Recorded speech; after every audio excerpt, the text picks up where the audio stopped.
kasih Pastor Yongki. Semangat pagi. Apa kabarnya saudara? Saya yakin keadaan kita keadaan baik. Amin. Karena firman Tuhan katanya, tak berkesudahan kasih setia Tuhan, rahmatnya baru setiap pagi. Pagi ini kita mendapat rahmat yang baru. Amin saudara. Puji nama Tuhan. Haleluya. Pagi ini saya tanya sama Tuhan, Tuhan apa yang mau saya sampaikan? Tapi maaf,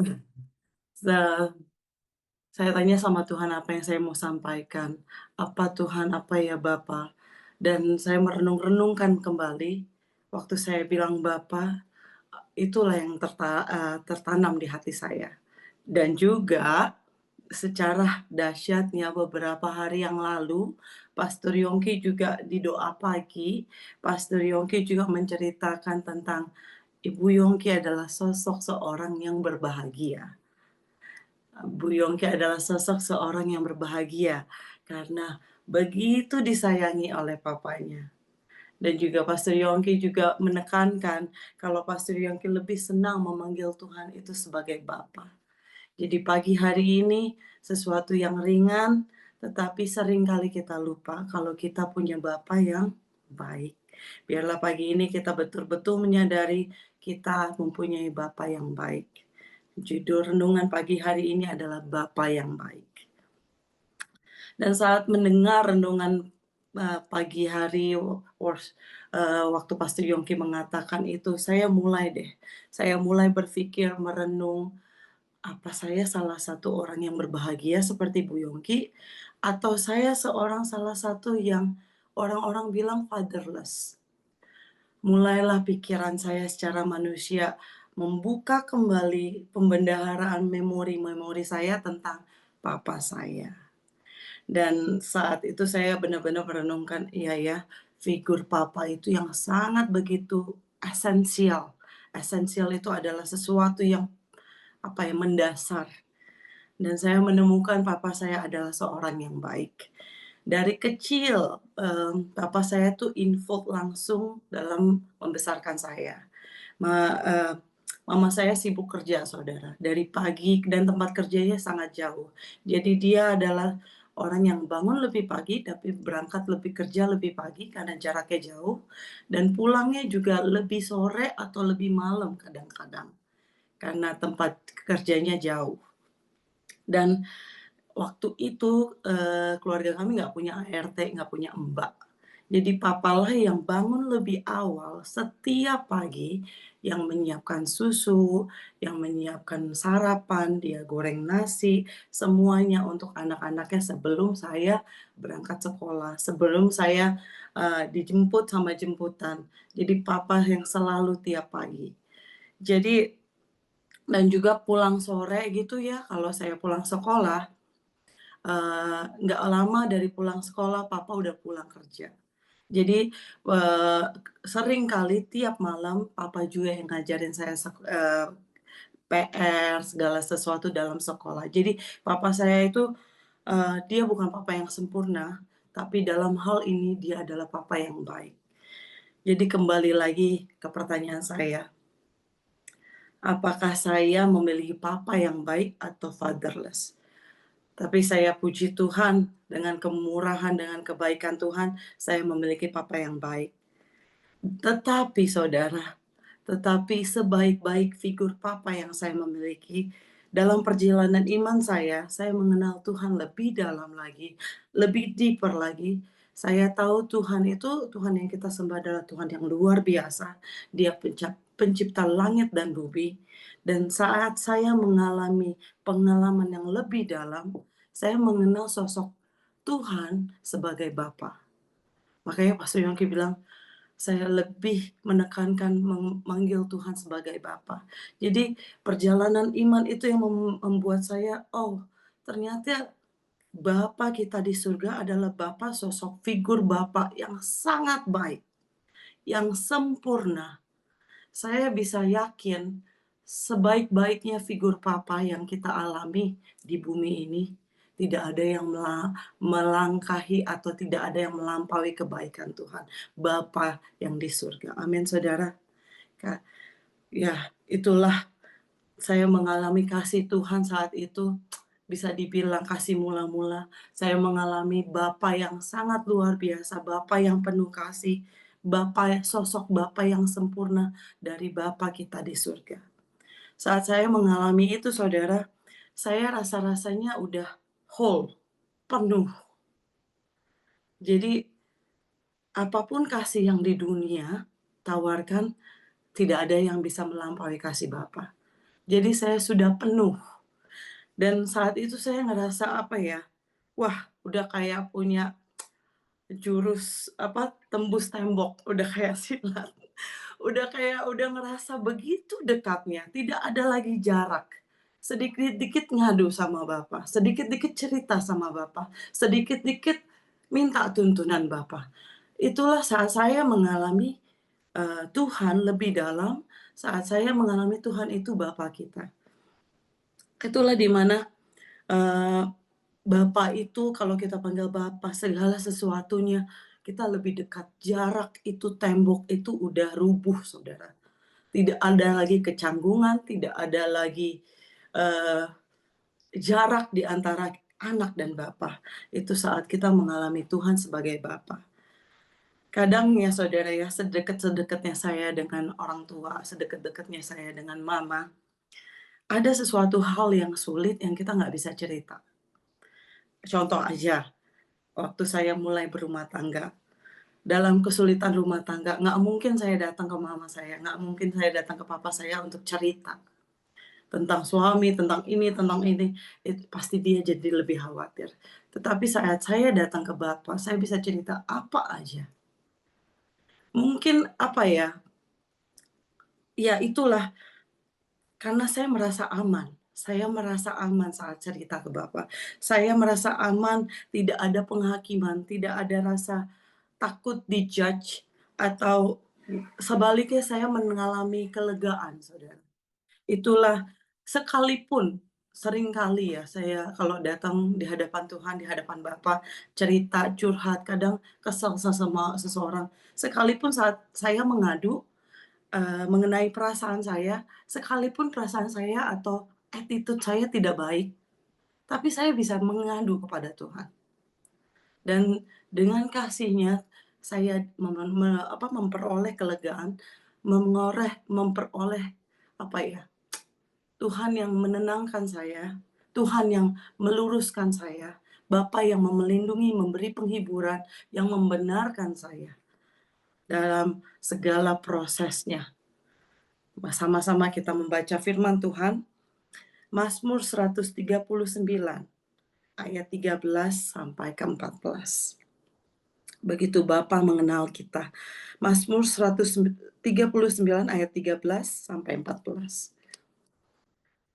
Firman Tuhan mengatakan, "Sebab Engkaulah yang membentuk buah pinggangku, menenun aku dalam kandungan ibuku." 14. Aku bersyukur kepadamu oleh karena kejadianku dahsyat dan ajaib. Ajaib apa yang kau buat dan jiwaku benar-benar menyadarinya. Dikatakan jiwaku benar-benar menyadarinya. Artinya saya nggak perlu tersembunyi lagi.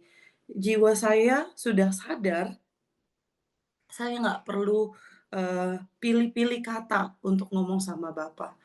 Saya udah tinggal naturally cerita sama Bapak. Karena Tuhan tahu sifat saya. Saya udah nggak perlu basa-basi atau jaim. Saya udah dengan rasa aman saya cerita kepada Bapak. Datang oleh kasih karunia Bapak, saya bisa datang menghadap Bapak. Jadi pada pagi hari ini apapun kondisi kita, apapun latar belakang kita, mungkin umur kita sudah, ya Irin kayaknya kurang relevan ya, saya tuh udah tua atau papa saya udah di surga, apapun saudara, kondisi umur, latar belakang kita, sebagian kita mungkin tidak mempunyai apa ya, kenangan atau pengalaman atau figur bapak yang baik, atau mungkin kita punya figur bapak yang baik. Mungkin juga sebagian kita punya hubungan bapak yang dingin, hubungan kita dengan bapak kita dingin. Atau juga Mungkin ada sebagian kita yang fatherless. Tapi kabar baiknya saudara, biarlah pagi ini mengingatkan kita, Tuhan yang kita sembah adalah bukan hanya Tuhan, tapi Dia Allah. Allah sendirilah Bapa kita. Yohanes 1 ayat 12. Tetapi semua yang menerimanya diberinya kuasa untuk menjadi anak-anak Allah, yaitu yang percaya dalam namanya. Jadi karena kita sudah menerima kuasa, kita menjadi anak-anak Allah. Saya mau mengajak kita semua, kita taruh tangan kita di dada, katakan, saya anak Allah. Amin. Biarlah kuping kita mendengar, jiwa kita meresapi, aku Irin adalah anak Allah. Saya memiliki Bapa yang sangat baik. Amin, saudara. Puji nama Tuhan. Di firman Tuhan Matius 7 ayat 11. Jadi jika kamu yang jahat tahu memberi pemberian yang baik kepada anak-anakmu, apalagi Bapamu yang di surga, ia akan memberikan yang baik kepada mereka yang meminta kepadanya. Jadi ayat ini mau mengingatkan kita, sebaik-baiknya figur Bapa di bumi ini, di dunia ini, Tuhan adalah Bapa yang sangat baik, yang lebih baik. Baik-baiknya Bapa di bumi ini tetap ada limitation, ada keterbatasan. Sekalipun dia mau memberi yang terbaik, ada keterbatasan sebagai manusia. Tapi Bapa di surga, Allah sendiri, kita anak-anak Allah, amin. Jadi Allah sendiri punya cara yang luar biasa. Dia akan memberikan yang terbaik kepada anak-anaknya. Saya merenung-renungkan at least ada 4 peranan Bapa surga, Bapa yang di surga buat kita. Ada 4 peranan utama Bapa di surga untuk kita. Yang pertama adalah Bapa yang di surga adalah sumber kasih yang sempurna. Bapa kita yang di surga adalah sumber kasih yang sempurna. 1 Yohanes 3 ayat 1. Kita baca firman Tuhan 1 Yohanes 3 ayat 1. Firman Tuhan mengatakan, lihatlah betapa besarnya kasih yang dikaruniakan Bapa kepada kita, sehingga kita disebut anak-anak Allah. Lihatlah betapa besar kasih yang dikaruniakan Bapa kepada kita, sehingga kita disebut anak-anak Allah. Memang kita adalah anak-anak Allah, karena itu dunia tidak mengenal kita, sebab dunia tidak mengenal Dia. Dikatakan, lihatlah betapa besar kasih karunia Bapa kepada kita. Jadi besarlah kasih Bapa, kasih yang sempurna. Amin, saudara.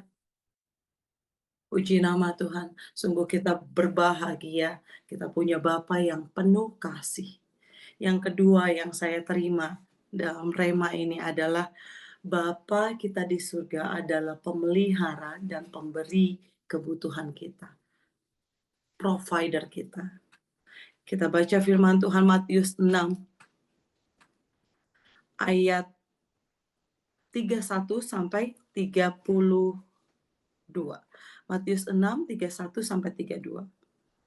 Sebab itu janganlah kamu khawatir dan berkata, apa yang akan kami makan, apa yang akan kami minum, apa yang akan kami pakai. Semua itu dicari bangsa-bangsa yang tidak mengenal Allah.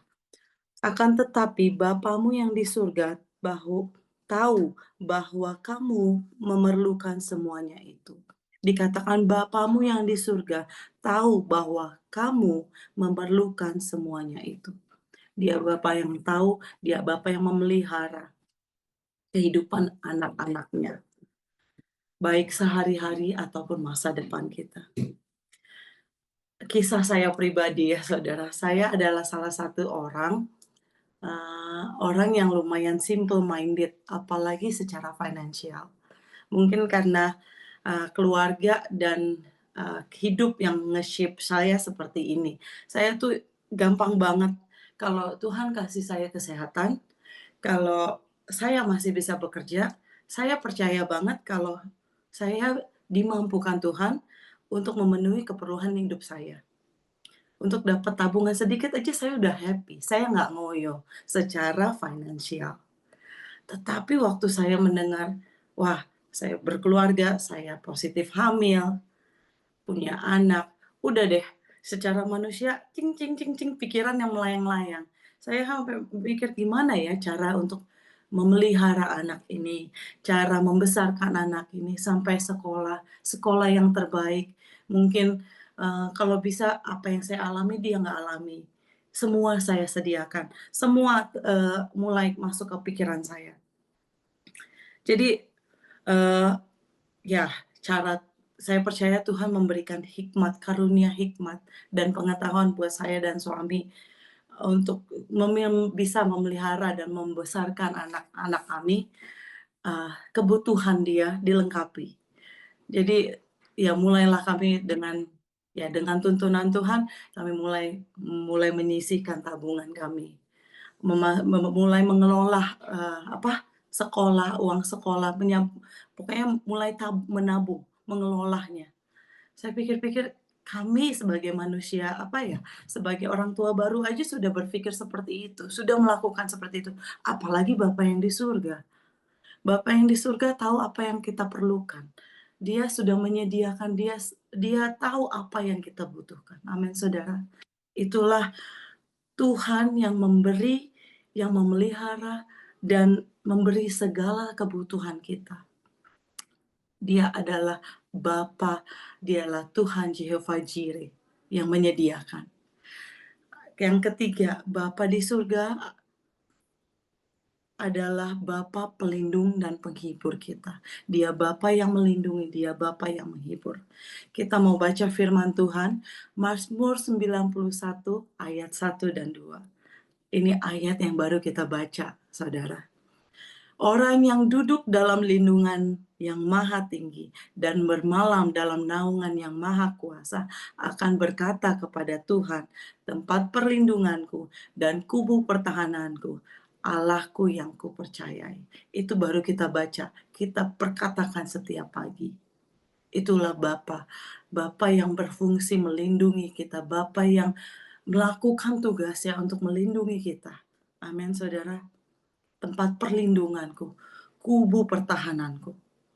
Dan Bapa yang sama, yang menghibur kita. 2 Korintus 1 ayat 3. Terpujilah Allah dan Bapa Tuhan kita Yesus Kristus, Bapa yang penuh belas kasihan, Bapa yang penuh belas kasihan, dan Allah sumber segala penghiburan. Jadi apapun kondisi hati kita, nggak ada dakwaan. Dia Bapa yang menghibur kita. Kita datang di hadapan Tuhan. Amin. Dia dia Bapa yang menghibur, memelihara kita. Dia yang melindungi kita. Yang keempat yang saya terima adalah Bapa di surga adalah Bapa yang mendidik dan mendisiplin dengan penuh kasih. Dia Bapa yang mendidik, mendisiplin yang penuh kasih. Ibrani 12 ayat 6. Karena Tuhan mengajar orang yang dikasihinya, dan ia mengesah orang yang diakuinya sebagai anak. Pertanyaan saya, siapa anak-anak Tuhan? Amin, saya. Artinya kalau kita sebagai anak, dikatanya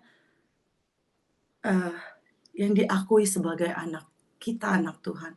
Kalau gitu saat kita dibentuk, kalau gitu saat kita didisiplin sama Tuhan, dengan kerendahan hati sebagai anak, kita serahkan penuh kepada Bapa kita.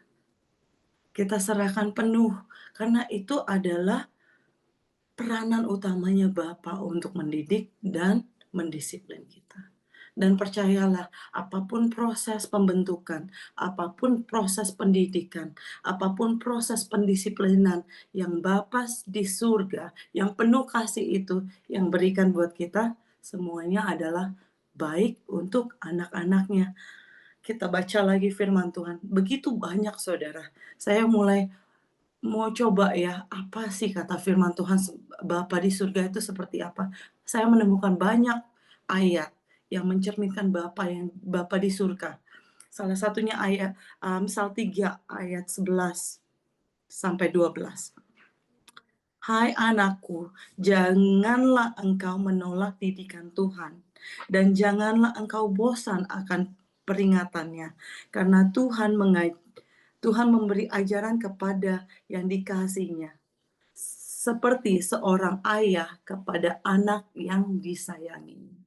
Dikatakan di sini, firman Tuhan benar-benar mengatakan di sini, seperti seorang ayah kepada anak yang dikasihi. Jadi saat kita dididik Tuhan, saat kita didisiplin Tuhan, itu bukanlah suatu penolakan, Saudara. Bukan suatu, hukuman. Bukan suatu kadang-kadang kita terlalu negative thinking sama Bapak. Bukan bukan hukuman atau bukan penolakan, tapi adalah tanda kasih Bapa atas kita anak-anaknya. Puji nama Tuhan. Biarlah pagi hari ini kita sama-sama menyadari kita punya Bapa di surga yang begitu baik, penuh kasih. Dia Bapa yang setia, penuh kasih.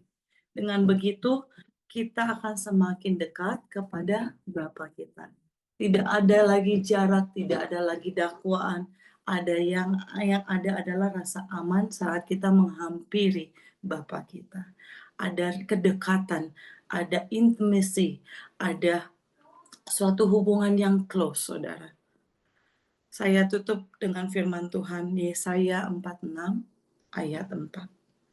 Ini adalah firman Tuhan yang paling sangat manis buat kita, anak-anaknya. Yesaya 46 ayat 4. Firman Tuhan mengatakan, sampai masa tuamu, aku tetap dia, dan sampai masa putih rambutmu, aku menggendong kamu. Aku telah melakukannya dan mau menanggung kamu terus. Aku mau memikul kamu dan menyelamatkan kamu. Wow, saya waktu baca ini, udahlah figur Bapa yang di dunia ini, udah semua tergantikan. Mungkin si iblis ya, kadang-kadang merusak figur ayah.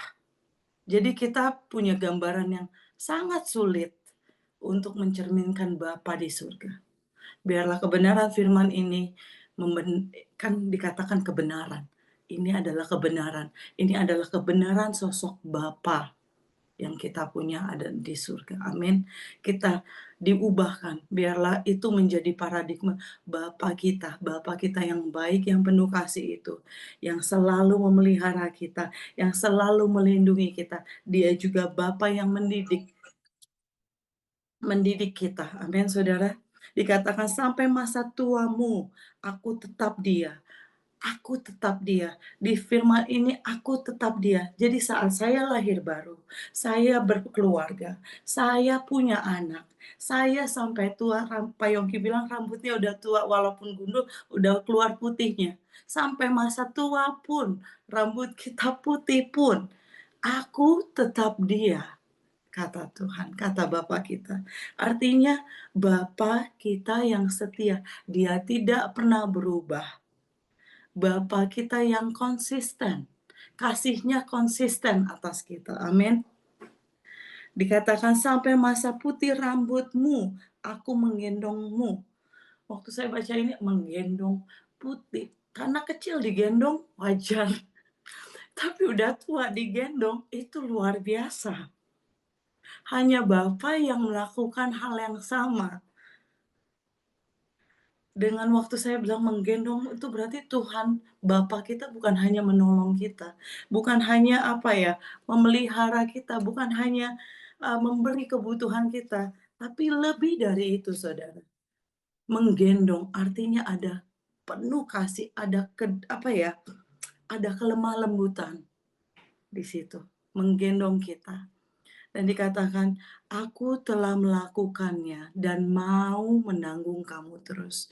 Ini udah bukan statement, ini adalah pernyataan. Karena Bapa di surga telah mengaruniakan anaknya sendiri untuk tebus kita. Aku telah melakukannya. Dan dikatakan mau menanggung kamu terus. ada komitmen. Bapa berkomitmen untuk menanggung kita sampai akhir hidup kita. Amin, saudara. Aku mau memikul kamu dan menyelamatkan kamu. Bapa sendiri mau memikul. Memikul itu artinya mengangkat, mengangkat beban kita. Kurang baik apa coba Bapa kita di surga? Dia tahu kita struggle di bumi ini. Dia tahu kelemahan kita, dia tahu jati diri kita, dia tahu sifat-sifat kita. Dikatakan, aku mau memikul kamu. Artinya kalau aku mau mengambil beban kamu. Kalau kamu merasa capek, aku mau memikul kamu. Kamu merasa sesak, aku mau memikul kamu. Kamu merasa sedih, aku mau memikul kamu. Aku mau menghibur kamu dan menolong kita. Biarlah itu firman ini mengingatkan kita kembali, kita punya Bapa yang luar biasa baik, saudara. Apapun kondisi kita, biar itu kita benar-benar resapi. Dan jadikan dia Bapa, bukan hanya Tuhan. Jadikan dia Bapa. Kasih dia peranan Bapa, supaya Bapa juga kalau kita kan mau mendidik anak, itu kan tanggung jawab kita sebagai orang tua kan. Jadi Bapa mempunyai tanggung jawab untuk mendidik kita. Serahkan ke Tuhan. Amin, saudara. Dan semuanya akan baik. Puji nama Tuhan, sesuatu yang simple, tapi biarlah pagi ini kita bisa mengatakan, ya Tuhan terima kasih Engkau baik, dan aku bangga menjadi anak-anak Allah. Izinkan saya menutup dalam doa. Terima kasih Tuhan, terima kasih ya Roh Kudus. Terima kasih Bapa untuk firman-Mu pagi hari ini Bapa. Terima kasih Engkau Bapa kami yang baik. Kami bersyukur karena Engkau bukan hanya Tuhan yang besar. Kami bersyukur bukan hanya Engkau Tuhan yang menciptakan segalanya. Kami bersyukur bukan hanya Engkau Tuhan yang agung, yang mulia. Engkau Raja segala Raja. Tapi Engkau juga Bapa kami yang baik. Engkau juga Bapa kami yang dekat Tuhan. Kami bersyukur Tuhan atas kebaikan-Mu ya Bapa. Ampuni kami Tuhan. Seringkali ya Bapa kami lupa status kami. Seringkali ya Bapa kami pakai jarak atas Engkau Tuhan. Biarlah Tuhan kami mengenal Engkau lebih lagi. Memanggil Engkau Bapa kami. Mengutarakan segala sesuatunya hati kami kepadamu ya Bapa. Kami mengucap syukur Bapa, terima kasih ya Roh Kudus. Biarlah Tuhan firman ini menjadi rema.